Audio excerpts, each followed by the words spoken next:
Hello guys, welcome to full toss Marathi. आज जरा setup वेगळा आहे.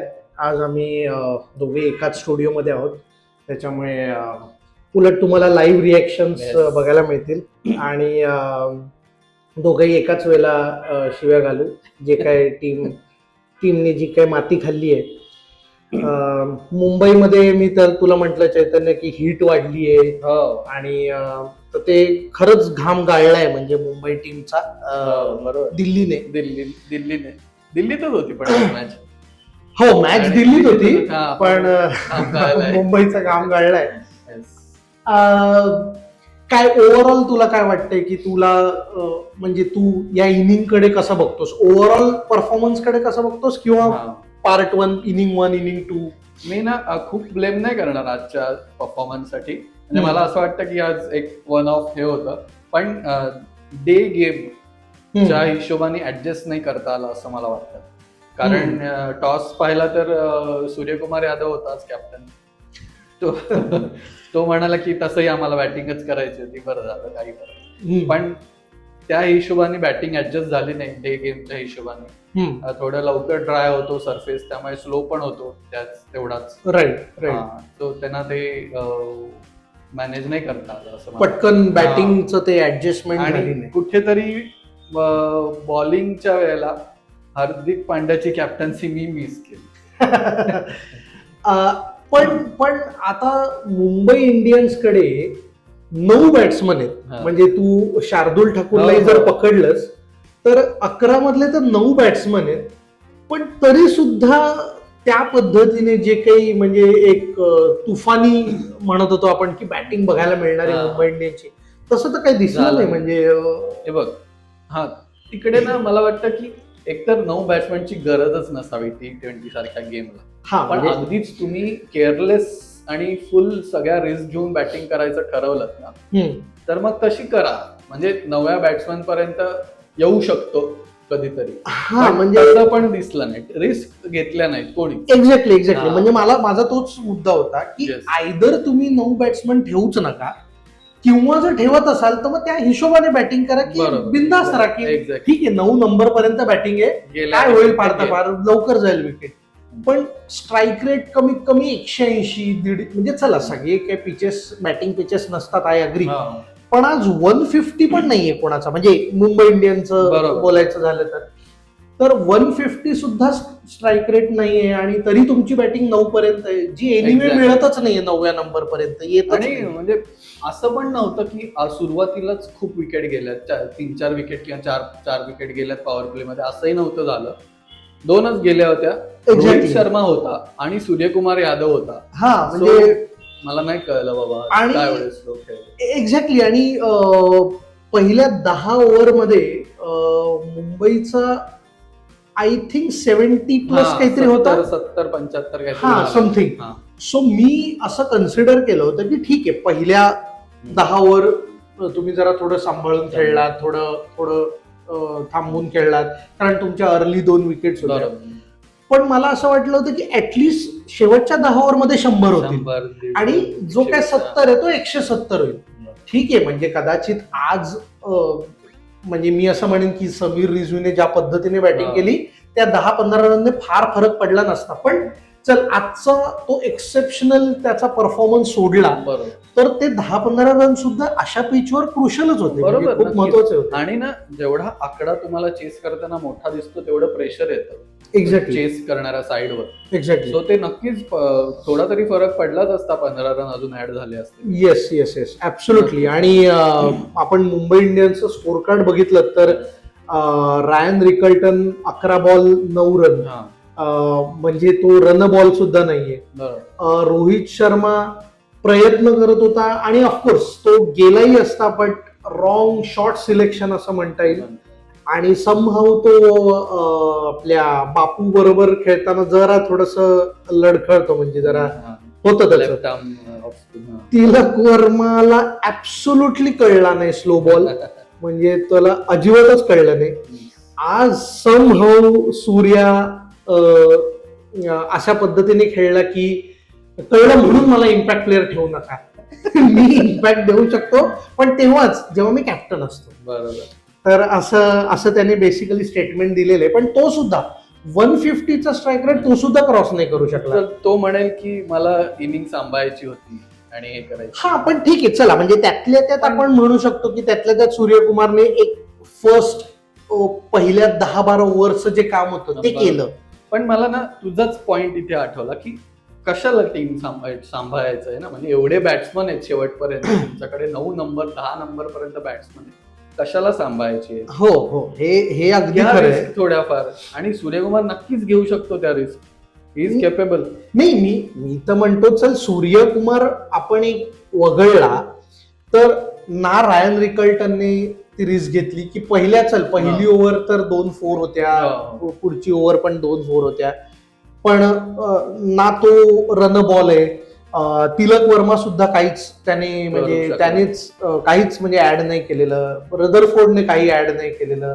नमन धीरचं पण ठीक आहे, तो चांगला खेळला, पण अगेन त्याची अशी धमाकेदार आणि तशी म्हणजे काय झालं ना, तो थोडासा अंडर कॉन्फिडंट वाटत. म्हणजे एका साईडनी आधी सूर्यकुमार होता बरोबर त्याच्या, एक्झॅक्टली, तोही काय मारत नव्हता म्हणून मी तरी कशाला एवढा हे म्हणजे कोणीच मारत होतं. एक्झॅक्टली. त्यामुळे त्यांनी सुरुवातीला काही केलं आणि नंतर त्यांनी प्रयत्न केला आणि तो आउट झाला. हा, म्हणजे आज मी असं म्हणू शकतो की आज काइंड ऑफ एक लर्निंग लेसन मिळाला असेल मुंबईच्या बॅटिंग लाईनअपला. एक्झॅक्टली. की जेव्हा तुमची डे मॅच आहे किंवा जेव्हा तुमचं ब्लॅक सॉइलवर म्हणजे खेळताय तुम्ही, आणि खास करून म्हणजे जरा बॉलिंग साइड पिच आहे, एवढं इझी तुम्हाला रन स्कोरिंग नाहीये, त्यावेळेला आणि त्यातून तुमच्याकडे हार्दिक नाही आज. सो एक तर नंबर 1 की हार्दिकला मिस केला आज मुंबईच्या फॅन्सनी सगळ्यांनी. नक्कीच केला. आणि हा म्हणजे आणि तुम्ही सांगू शकाल की आज हार्दिक पांड्या असण्या नसण्याचा जो काही डिफरन्स आहे तो आज दिसलाय. म्हणजे नॉट दॅट की तो असता तर अगदी काही लगेच खूप मोठा चेंज झाला असता माहित नाही, अशी काही गॅरंटी नाही, पण नक्कीच म्हणजे त्याच्या असण्याने एक थोडासा रन रेट म्हणा तो वाढणं, किंवा बॉलिंग मध्ये सुद्धा आज एक्सपोज झाले की हार्दिक नसल्यामुळे ती जी एक पॉवर प्ले मध्ये जी बॉलिंग आहे, नक्कीच इव्हन दो पॉवर प्ले मध्ये बॉलिंग आपली सुद्धा चांगली झाली, म्हणजे मुंबईची सुद्धा बॉलिंग चांगली झाली, पण तरी ते जे एक एक्स्ट्रा 4 ओव्हर्स ज्या हार्दिक टाकू शकतो आणि ती जी गॅप भरून काढू शकतो कुठल्या तरी बॉलरची, ती नक्कीच नव्हती. आणि ऑफकोर्स म्हणजे लाईक टू लाईक म्हणजे रिप्लेसमेंट आहे कॉर्बिन बॉश, पण तरी म्हणजे नाही वाटत तो आहे, पण ठीक आहे. पण हा म्हणजे अगदी हार्दिक एवढं नाही, पण त्यातल्या त्यात नक्कीच. तर त्यांनी तोच प्रयत्न होता, बोल्टला बसवलं त्यामुळे. हा म्हणजे मला समहाऊ ती नाही पटली. मला पण नाही पटली की बोल्ट इज अ प्राईम म्हणजे तुमच्या पॉवर प्ले मध्ये तुम्हाला ओव्हर्स देतो तो, इव्हन थोडाफार तो डेथला पण कंट्रोल देऊ शकतो. एक्झॅक्टली. सो तुम्ही त्याला बसून तुम्ही चल कॉर्बिन बॉश अशा टाईपचा बॉलर आहे की तो खूप स्लोअर वन्स टाकेल आणि पेस वेरी करेल, अशा टाईपचा बॉलर. एक्झॅक्टली. पॉवर प्ले मध्ये तुम्हाला जी चांगली सुरुवात पाहिजे ती म्हणजे ती तसंही तो नाही देऊ शकत. आणि बघ ना, बॅटिंग मध्ये सुद्धा जेमतेम 4 बॉल खेळलाय तो. ठीक आहे, तो एकटाच आहे की ज्याचे 200+ स्ट्राईक रेट आहे, पण आपण ते एक म्हणजे एक्सेप्शनल केस ती बाजूला काढली तर म्हणजे तुम्ही जर एक प्रॉपर बॅट्समन आणि एक प्रॉपर बॉलर असंही घेऊन खेळू शकता. म्हणजे तुम्हाला जरुरी नाही की हार्दिक पांड्याने येतं तुम्ही लगेच कॉर्बिन बॉशला जागा द्या. No offence to Corbin Bosch, तो काही वाईट प्लेअर नाहीये. आणि आज तसं बघायला गेलं तर सगळ्यांनीच माती खाल्ली. म्हणजे त्याच्यात कॉर्बिन बॉशवर म्हणजे पण हा म्हणजे बोल्टला काढून त्याला बोल्टला काढण्याची गरज नव्हती. पण अगेन मी थोडस ह्या अँगलने पण बोलतो की बोल्टला काढण्याचा डिसिजन हा चुकीचा होता हे आपण आता म्हणू शकतो, बिकॉज स्कोर आपला 160 झालाय. जर तोच स्कोर कदाचित अजून एक 20-25 रन जास्त झाले असते आणि 180-185 वगैरे जर स्कोर झाला असता, काय माहिती कदाचित त्याच वेळेला कॉर्बिन बॉश ते काम करून गेला असता आणि बरोबर. आपल्याला वाटलंच नसतं की बोल्टची गरज होती. बरोबर. पण म्हणजे खूप क्रिटिसाइज करण्यात अर्थ नाही, कारण एका अर्थाने पिच पण स्लो झालं नंतर आणि त्याचे स्लोअर बॉल्स मारायला अजून त्रास झाला असता, पण त्याला किती आय थिंक त्याला पूर्ण ओव्हर पण दिलेलं नाहीये, कारण त्यांनी मार खाल्ला बऱ्यापैकी. 3.1 म्हणजे हा शेवटची तोच टाकत होता. एक्झॅक्टली. तो पण त्यांनी एकट्यानेच माती खाल्ली असं म्हणता येणार आहे. बुमरा सोडला तर सगळ्यांनीच माती खाल्ली आहे.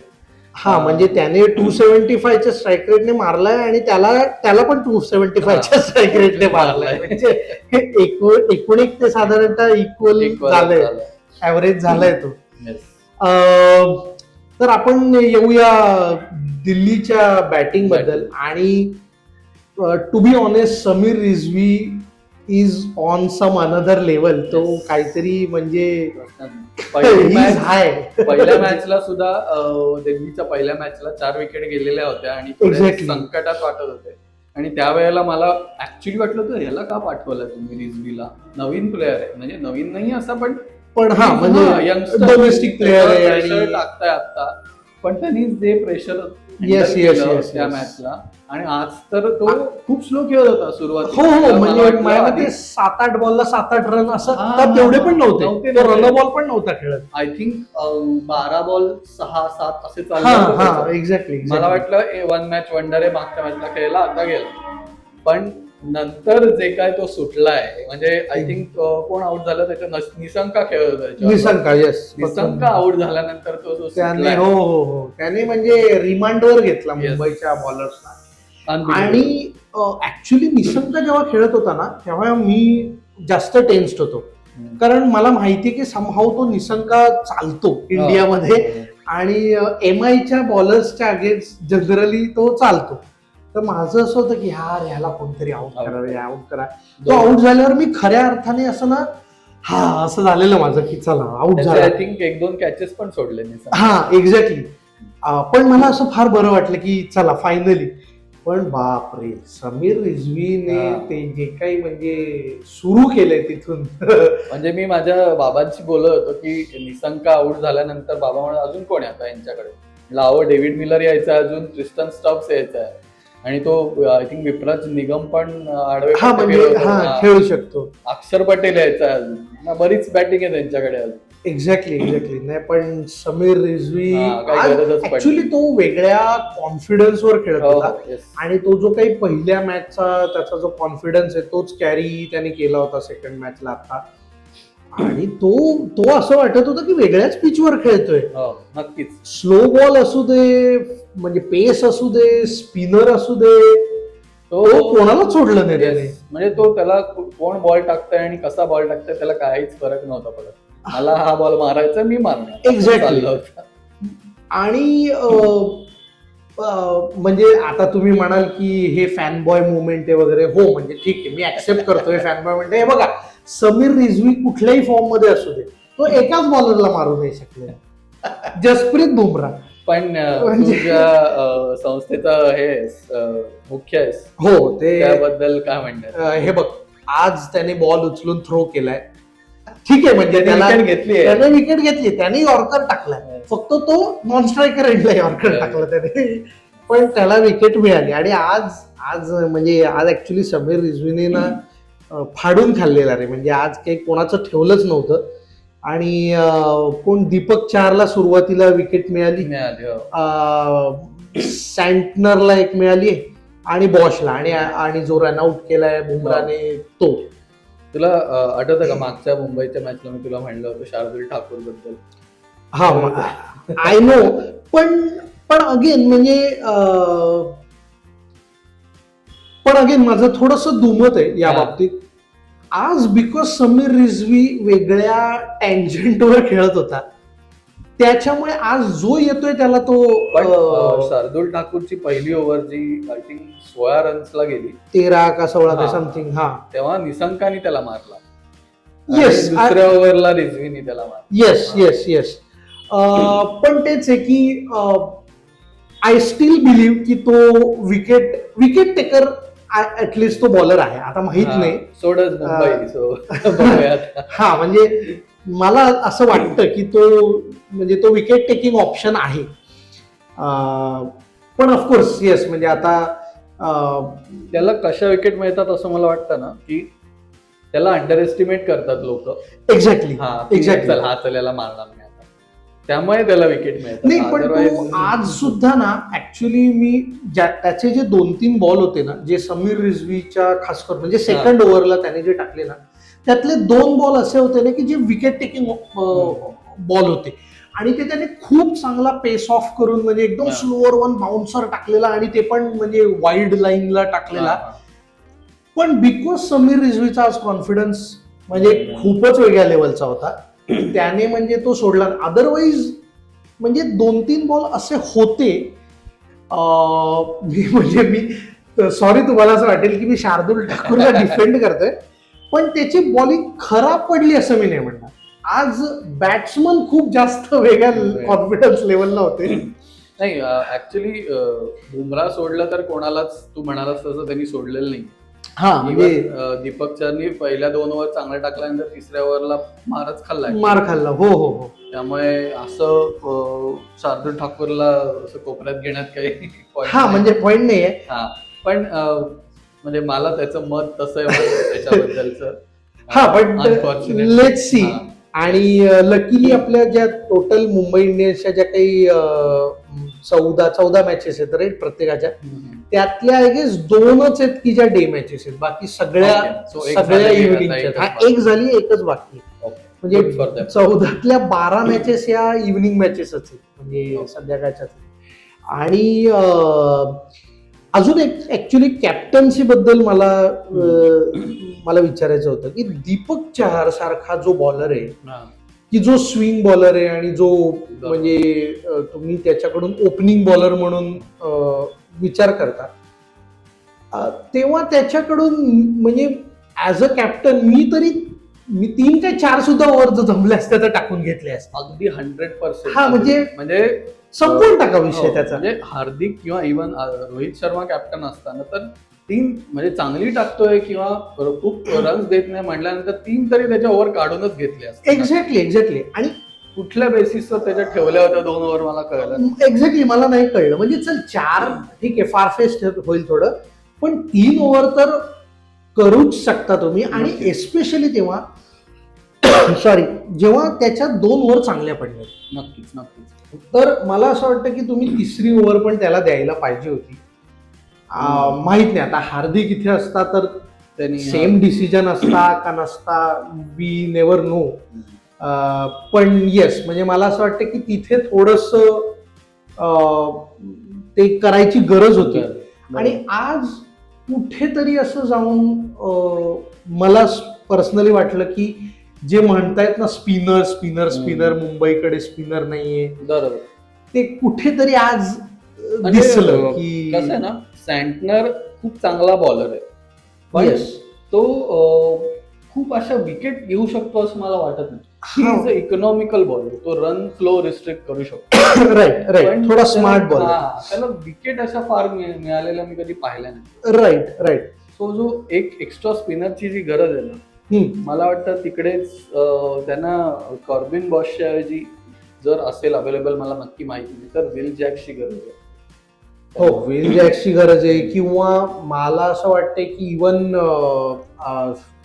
अला गझनफर, त्याला सुद्धा चान्स दिला. ठीक आहे, त्याचा तर पहिलीच मॅच आहे, ही इज टू यंग. बरोबर. तर त्याच्यामुळे एकदम एका मॅच वरून जज करणं हे बरोबर नाही. पण आता माहित नाही ऍक्च्युली पुढचं कॉम्बिनेशन मुंबई काय खेळवणार आहे, कारण आज मार खाल्ल्यानंतर चेंजेस होऊ. हा म्हणजे पुन्हा ट्रेंट बोल्टला आणणार आहे का? तुला काय वाटतं की पुन्हा ट्रेंट बोल्टला आणणं हे जास्त नेसेसरी वाटतंय का जे स्पिन डिपार्टमेंट वीक दिसते त्याच्यामुळे अल्ला गझनफरला आणणं? मला दोन्ही गरजेचं वाटतं. आता फॉरेन प्लेयर्स नाही बरोबर आहे. मला वाटतं ट्रेंट बोल्टला परत आणला पाहिजे कॉर्बिन बॉशच्या ऐवजी. आणि I hope Hardik Pandya fit असेल पुढची मॅच खेळायला. तो जर आला ना तर मला वाटतं रदरफर्ड ची फारशी गरज नसावी, कारण त्यांची बॅटिंग आपण म्हणतो तशी ऑलरेडी खालपर्यंत आहे. आणि Will Jacks can contribute a lot with दोन्ही करू शकतो. सो एक स्पिनर पण त्यांना मिळेल राईट. आणि बॅट्समन पण तो चांगल्या फॉर्म मध्ये, बॅटिंगच्या जोरावर पण त्यांनी इंग्लंडला मॅचेस जिंकवल्या आता वर्ल्ड कप मध्ये. एक्झॅक्टली.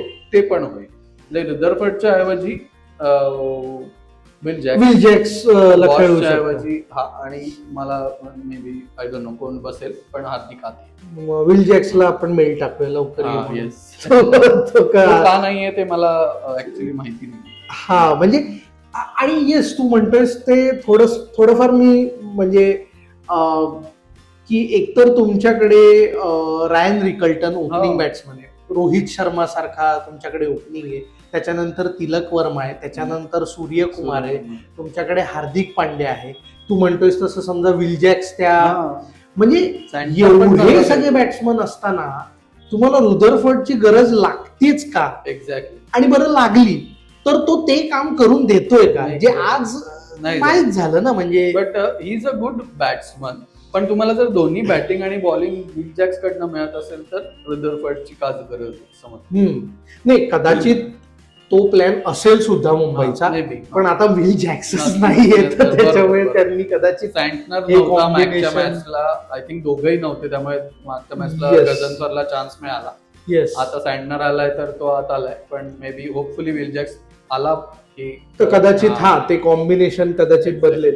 पण तू मगाशी म्हणालास तसं की सँटनर जर बघितलंस तर आजही सँटनरला 7.3 म्हणजे एवढा नाही मारू शकले त्याला. ऍक्च्युली मयंक मार्कंडे, शार्दूल आणि कॉर्बिन बॉशलाच जास्त पडले. ह्या 3 बॉलर्सनाच 10+ म्हणजे इकॉनॉमीने पडले. आणि मुंबईने काय खूप केले नव्हते, त्यामुळे तेवढे इनफ होते. एक्झॅक्टली तेवढे इनफ होते. So actually speaking Deepak Chahar, Jasprit Bumrah आणि मिच सँटनर हे त्या तिघांनी बरी बॉलिंग केली, चांगली बॉलिंग केली. म्हणजे एवढा लो स्कोरिंग मॅच असतानाही 4 मधल्या 2 विकेट पण त्यांच्यातच आहेत. म्हणजे आता बघ ना की एक जर दीपक चहरची ऑलरेडी झालेली असती तर तेवढी एक तिथे एक कमी झाली असती. तू म्हणालास तसं आय थिंक दीपक चहरची एक ओव्हर कमी करून त्यांनी शार्दूलला दिली ओव्हर पॉवर प्ले मध्ये, जिकडे 16 रनचा फटका पडला. Exactly. Which was a bad decision. आणि येस म्हणजे तू म्हणतोयस तसं की मला तेही लक्षात आलं की स्लो बॉल आणि म्हणजे स्लोअर बाउन्सर वगैरे असे जे बॉल्स आहेत ना, हे तेव्हा जास्त काय म्हणता येईल लिथल किंवा विकेट टेकिंग ठरतात जेव्हा फिल्डिंग ओपन आहे. बरोबर. ते पॉवर प्लेला तसे बॉल टाकले, समजा जरी उडवला तरी देर आर म्हणजे 75-80% चान्स की तो नो मॅन्स लँड मध्ये पडेल किंवा बाउंड्रीला जाईल. सो माहित नाही की बरोबर. सो तुझं जे बेसिकली प्रेम आहे सूर्यकुमार आणि कॅप्टन्सी, तर ते त्याबद्दल तुझं काय मत आहे की हार्दिक नसल्यामुळे त्याला सूर्यकुमारने मला काहीच त्याच्याबद्दल हे नाहीये पर्सनल, पण अगेन तो प्रूव्ह करतो he is not a good captain. त्यांनी आपल्याला वर्ल्ड कप जिंकून दिला पण तो वर्ल्ड कप त्याचा नाहीये. म्हणजे हे खूप मोठं विधान आहे. म्हणजे तू त्याच्या कॅप्टन्सीनी खूप कॉन्ट्रीब्यूट नाही केलं असं मला वाटतं. बॅटिंग का कॅप्टन्सी? बॅटिंग नाही, कॅप्टन्सी. बॅटिंगने तर नाहीच केलंय असं तुझं बॅटिंग मध्ये नाहीच केलंय त्याने केलंय का? पण he is not a bad batsman. तो करू शकतो, त्यांनी आज पण तो खेळ, पण ही never proved as a captain. तो पण तू आता हे जे विधान आहे हे तू एक्झॅक्टली स्टॅटच्या अगेन्स्ट जाऊन बोलतो की जो 80% मॅच विनर आहे, जो वर्ल्ड मध्ये सगळ्यात हायएस्ट हे आहे. अगदी बरोबर आहे, मान्य आहे ते, पण समहाव मला ते जाणवत नाही त्याच्या कॅप्टन्सी मधून. म्हणजे स्मार्ट डिसिजन किंवा एकदम क्विक कॅप्टन्सी जेव्हा तुझी दिसली पाहिजे, जेव्हा everything is going against you आणि तुम्ही असं काहीतरी करताय किंवा इव्हन बोल्ड डिसिजन अशा वेळेला. म्हणजे आज शार्दूल ठाकूरला बेदम मारत होता तो, तेव्हा मला परत आजही दिसलं नाही की शार्दूल ठाकूरशी जाऊन बोलतो की तुला काय वेगळं करायचंय का, काही वेगळी फिल्डिंग लावू का, काही नाही. तो तिकडे जाऊन आपला नेहमीचा चिंगम खात होता आणि शार्दूल ठाकूर मार खात होता. सो मला इनॅक्टिव्ह कॅप्टन्सी बद्दल प्रॉब्लेम आहे. तुमचं काय म्हणणं आहे ते कमेंट मध्ये लिहा आणि आम्हाला कळवा. माझं मत टू बी ऑनेस्ट खूप वेगळं आहे असं मी नाही म्हणणार. मी अगदी सहमत आहे असंही नाही म्हणणार, पण अगदी म्हणजे मी त्याच्या कॅप्टन्सीचा फॅन आहे हे मी अजिबात नाही म्हणणार.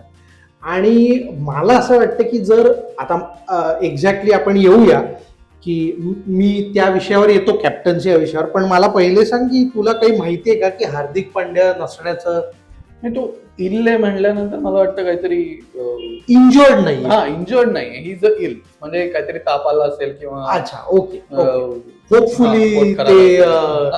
होपफुली ते एवढं सिरियस नसावं. पण मला काय वाटतं की आज ऍक्च्युली मुंबईकडे हा चान्स होता मुंबईच्या फॅन्सचं मन जिंकण्याचा, की हार्डली एखाद दोन मॅच तो नाही, तर तुम्ही करा ना रोहित शर्माला कॅप्टन. पण म्हणजे एक दोन मॅच पुरतं शकता ना. I would love that. पण एक्सपिरियन्स नुसार इव्हन विराट कोहलीनी कॅप्टन्सी सोडली, भारताची सुद्धा आणि आरसीबीची सुद्धा, पण कोणी जर जो नवीन कॅप्टन जर अनअवेलेबल असेल तर परत त्यांनी कॅप्टन्सी नाही घेतली कधीच.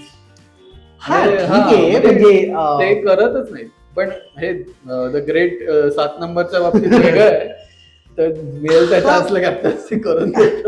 हा म्हणजे मला आता माहित नाही की कदाचित ते विचारलं गेलंही असेल आणि कदाचित त्यानेच सांगितलं असेल की काय मी बॅटिंग करणार, मला काढलं जातं. पण हा म्हणजे माहित नाही. पण मला असं वाटतं की हा एक ऍक्च्युअली खूप चांगला चान्स होता की MIच्या फॅन्ससाठी पण, आणि एकंदरीत नॉट जस्ट फॅन्स पण प्लेइंग 11 साठी सुद्धा, की यार ह्या 2 मॅच रोहितच्या अंडर खेळायला मिळत आहेत आणि पुन्हा एकदा ते रोहितला बसवता आलं नसतं जसं बसवलं त्यांनी.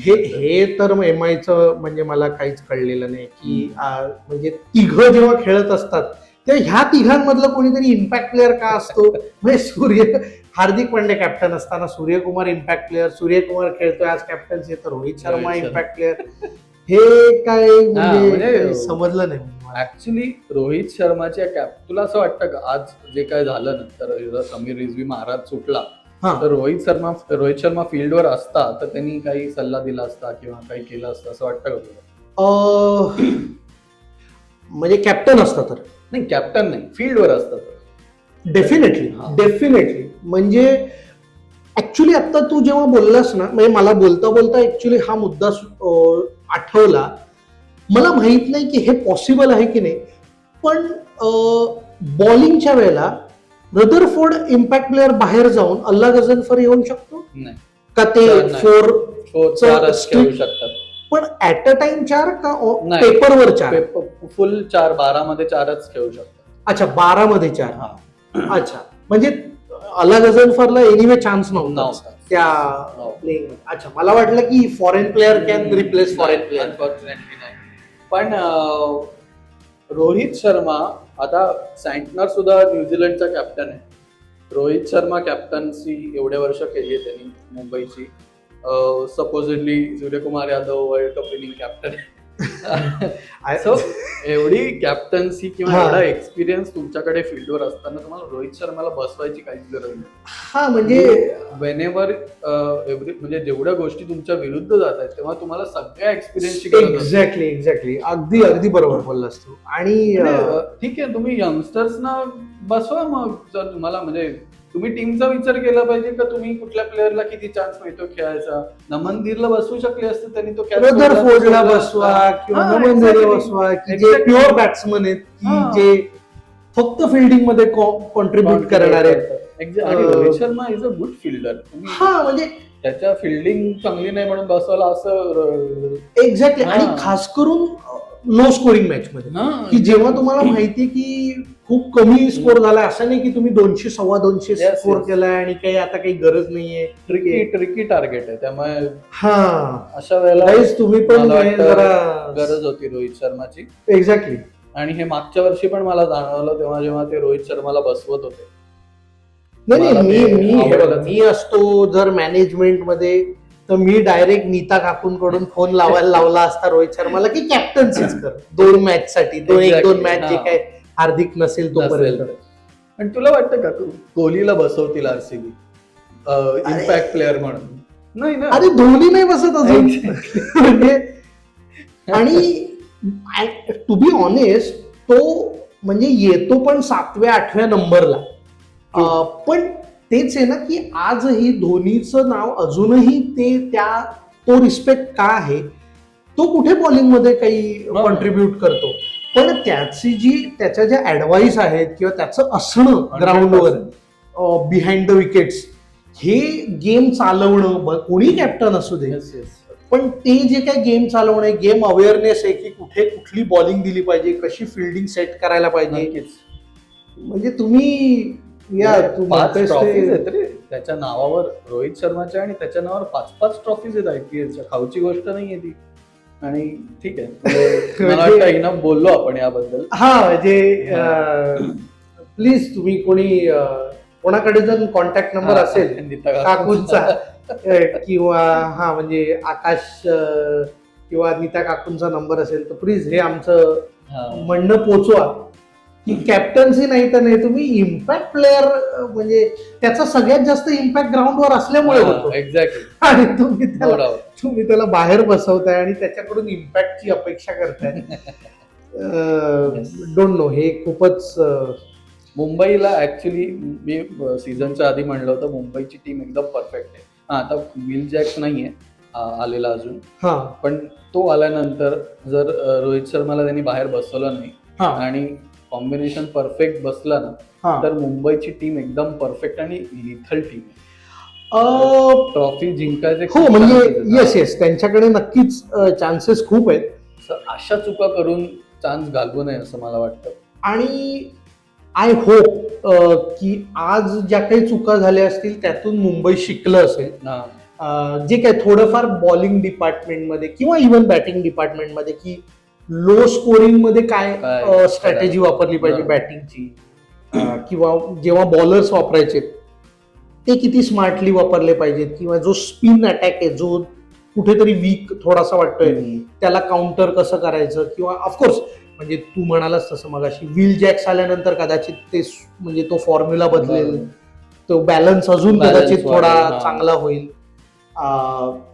हार्दिक पांड्या कॅप्टन परत झाल्यावर पुन्हा कदाचित तो बॅलन्स रिस्टोर होईल असं आपण गृहीत धरूया. तर आता पुढची मॅच 7 तारखेला आहे राजस्थान RR बरोबर. मजा येणार आहे. सो वैभव सूर्यवंशी आणि बुमराह. अरे जबरदस्त मॅचअप आहे हा. मजा येणार. पण माहित नाही म्हणजे जर हार्दिक त्यावेळेला कॅप्टन असेल होपफुली तर म्हणजे होपफुली त्याच्याकडे 3-4 दिवस आहेत रिकव्हर व्हायला. गाईज हा MIचा फॅन नसतानाही त्याची किती इच्छा आहे की हार्दिक कॅप्टन असायला. मला हार्दिकवरचा अन्याय सहनच होत. जसा बुमराला विकेट्स मिळा या संघटनेचा अध्यक्ष आहे, बरोबर, तसं हार्दिकला कॅप्टन्सी द्या या संघटनेचा मी अध्यक्ष आहे. कारण इनफॅक्ट त्याच्याकडे इंडियाची कॅप्टन्सी असायला पाहिजे होती, पण आता त्यांनी, आणि actually he did a fantastic job with Gujarat Titans. 2 वर्ष जे काही कॅप्टन्सी केली त्यांनी, आणि आय थिंक मुंबईमध्ये सुद्धा तो तेवढाच रिस्पेक्ट डिझर्व करतो. मला त्याच्या पहिल्या वर्षी त्याला खूपच त्रास दिला गेला, ते थोडं तो ट्रोल झाला. कारण ऍक्च्युली ते ना इमोशनल हे होतं फॅन्स. इमोशनल एक, आणि ह्याच्यात कम्प्लिटली चूक MIच्या मॅनेजमेंटची होती की त्यांनी काही म्हणजे एकदम डायरेक्ट फॅन्सच्या तोंडावर असं टाकलं की हा आजपासून कॅप्टन आणि हा नाही, आणि नाही तर नाही डायरेक्ट इम्पॅक्ट प्लेअर बाहेर बसवायला लागले त्याला. त्यावेळेला आय थिंक कोच आणि मॅनेजमेंट मध्ये हा होता, मार्क बाउचर होता, आणि तेव्हा खूपच ब्लंडरस डिसिजन्स घेण्यात आले. म्हणजे त्याला हार्दिकला कॅप्टन करण्याबद्दलच राग कोणाच्याच मनात नव्हता, पण ज्या पद्धतीने ते घडलं की ते असं दृश्य दिसत होतं की सगळ्यांना की म्हणजे हे काय, म्हणजे तुम्ही म्हणजे इज्जत काढताय म्हणजे रोहित शर्माची काय, म्हणजे तो काय तू म्हणालच असं की 5-5 ट्रॉफी घेऊन बसलाय तुम्ही, हे काय ही म्हणजे एक त्याला व्हॉट्सअपवर मेसेज टाकलात का की उद्यापासून हार्दिक एक कॅप्टन. आणि बट एनिवे हार्दिकने ते प्रूव्ह केलं टाइम अँड टाइम. पण मला त्याच्या आजार पडण्याचं कारण एक असं वाटतंय हार्दिकचं की बहुतेक जेव्हा सगळी टीम अँटिलियावर गेली होती त्याने 2 आंबे जास्त खाल्ले आणि त्याला उष्णता झाली आणि त्याला अँटिलियावरच ऍडमिट करून घेतले. तिथेच त्याची सगळे डॉक्टर बिक्टर ते काय तिथे सगळं आहेच त्यांच्याकडे ते काय. तर हा तर त्याच्यामुळे तिथेच त्याच्यावर उपचार चालू आहेत असं वाटतंय. त्यामुळे मला तरी अशी खात्री आहे की बहुधा तरी 7 तारखेला तो दिसेल ग्राउंडवर असं आपण गृहीत धरूया. 7 तारखेला आय थिंक कुठे मॅच बरं, आय थिंक राजस्थान म्हणजे जयपूरला दिसतील होते. जयपूरला मॅच गुवाहाटी. हो गुवाहाटीला आहे, दुसरं home ground Rajasthan Royals. So गुवाहाटीला मॅच आहे आणि हा तर आयदर आंबे जास्त खाल्लेत किंवा दिल्लीला जाऊन रगडा हे तुझं छोले भटुरे खाल्लेत भरपूर. नाही, किंवा मला असं वाटतं की ते मुंबईचा ग्राउंड स्टाफ होता ना त्यांच्याबरोबर रात्री पार्टी झाली. त्यांना जे चेक वाटले ना त्याच्यानंतर त्याच्याबरोबर पार्टी झाली, जरा जास्त झाली थोडी, त्याच्यामुळे आज जरा पॉज घेतलाय. पण येस, तू म्हणालास तसं की 3 दिवस आहेत आता त्याच्याकडे रिकवर व्हायला आहेत. आणि आपला कोण सूर्यकुमार यादव होपफुली नसतील. नाही, वैभव सूर्यवंशी आणि जसप्रीत बुमराह ते तर हा मॅचअप जर झाला मजा येईल, तर बघायला मजा येईल. आणि होपफुली जर ट्रेंट बोल्ट सुद्धा जर असेल त्या लाईनअप मध्ये, मला वाटतंय. पण ट्रेंट बोल्टला लई मारणार आहे वैभव सूर्यवंशी. म्हणजे मी त्याला घेऊन या म्हणतोय परत. म्हणजे आता मी MI फॅन आहे त्याच्यामुळे मला जरा थोडस ते पचत नाहीये. No offence to Vaibhav Suryavanshi, is a great talent. काल याला का मारत होता तो हेनरीला, मॅट हेनरीला. अच्छा, हा, खूप मारला त्याला सुरुवातीला वैभव सूर्यवंशी. नंतर त्यांनीच आय थिंक विकेट काढली, पण लईच मारला. चेन्नई नाही, काल नव्हतं पहिल्या मॅचला आता ऍक्च्युली राजस्थानची मॅच चालू आहे. आता काय केलंय त्याने, अच्छा 18 बॉल मध्ये 31 रन करून आउट झालाय. राशिद खानने आउट केलंय. आता ऍक्च्युली आम्ही जेव्हा शूट करतोय तेव्हा चालू आहे लाईव्ह GT वर्सेस RR. तर ठीक आहे, बघूया वैभव सूर्यवंशी काय करतोय. एक्साइटिंग असणार आहे. अजून काही तुला काय वाटतंय एकंदरीत? नाही, मला ऍक्च्युली आपण बोललो तेवढे चेंजेस, म्हणजे हार्दिक आला तर तेवढे चेंजेस एक्सपेक्टेड आहेत. आणि होपफुली विल जॅक्स पण परत यावा टीम मध्ये. असं झालं तर Mumbai will be very strong. आणि राजस्थानची बॅटिंग खूपच चांगली आहे, पण मुंबई कॅन हँडल देम असं मला वाटतं. म्हणजे बुमराह, सँटनर, येस म्हणजे बघता ट्रेंट बोल्ट बघता Mumbai can handle them. Exactly. मलाही असं वाटतं की ते अशा पद्धतीने मुंबई खेळणं हे थोडंसं एक्सेप्शनल आहे. म्हणजे असं प्रत्येक वेळेला एवढं बॅड परफॉर्मन्स नाही देणार मुंबई. सो होपफुली ते लवकरच याच्यातून शिकतील. आणि हार्दिक आला तर काय माहिती, कदाचित सूर्या परत इम्पॅक्ट प्लेअर म्हणून बघायला भेटतोय की काय माहित नाही. सो येस, आपण बघूया आता 7 तारखेला काय धमाल येते. आणि गाईज, हे बघा, मुंबईची सुरुवात जरी सुरुवातीला म्हणजे काय म्हणता येईल स्लो असते आणि आपण जरा सुरुवातीच्या काही मॅचेस हरतो आणि मग हळूहळू तो एक पेस पकडतो, तर ते सेम तुम्ही आपल्या चॅनल बरोबर करायची गरज नाही. तुम्ही सुरुवात करू शकता डायरेक्ट. एक्झॅक्टली, तुम्ही टेक ऑफ करू शकता. म्हणजे आपण काही गोष्टी RCB कडून घेऊ शकतो आणि काही गोष्टी फिनिश आपण MI सारखं करू शकतो. ते आता बघूया कोण यावेळेला काय फिनिश करतंय. पण येस, तुम्ही असंच जरा सबस्क्राईब करा, थोडा आम्हाला अजून थोडा उत्साह मिळेल. येस आणि करा. आणि कमेंट्स करा गाईज, तुम्हाला काय वाटतंय, तुम्हाला तुमचं कॉम्बिनेशन काय, माझ्या सूर्यकुमार बद्दलच्या कमेंट्स वर तुम्हाला काय बोलायचं असेल तर ते कमेंट्स करा. नाही, त्या येणार आहेत. आणि कोणी नाही की मी स्वतः करणार आहे की त्याचे स्टॅट्स मी तुला स्क्रीनशॉट टाकणार आहे मी कमेंट मध्ये. त्याचे जे कॅप्टन्सीचे विनिंग पर्सेंटेज आहे ते मी तुला टाकणार. बट एनिवे, तुम्हालाही जर काही वाटत असेल तर ते कमेंट करा. तुम्हाला काय वाटतं की कोण इम्पॅक्ट प्लेअर असला पाहिजे ऍक्च्युली मुंबईचा, ते सांगा. आणि बॉलिंगचं जे डिपार्टमेंट आहे त्या बाबतीत तुम्हाला काय वाटते की कोण प्लेअर जास्त चांगला तिथे त्या फॉर्म्युलामध्ये बसू शकतो, कुठला प्लेअर जास्त चांगला खेळू शकतो, किंवा हार्दिक पांड्याला नक्की काय झालंय आणि तो कधी परत येणार आहे? तुम्हाला जे वाटतंय ते तुम्ही मनमोकळेपणाने कमेंट करा.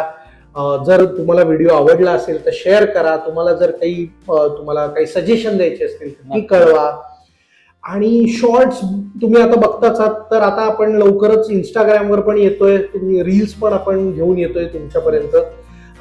तर तुम्ही असंच बघत राहा आणि एन्जॉय करा फुल टॉस मराठी.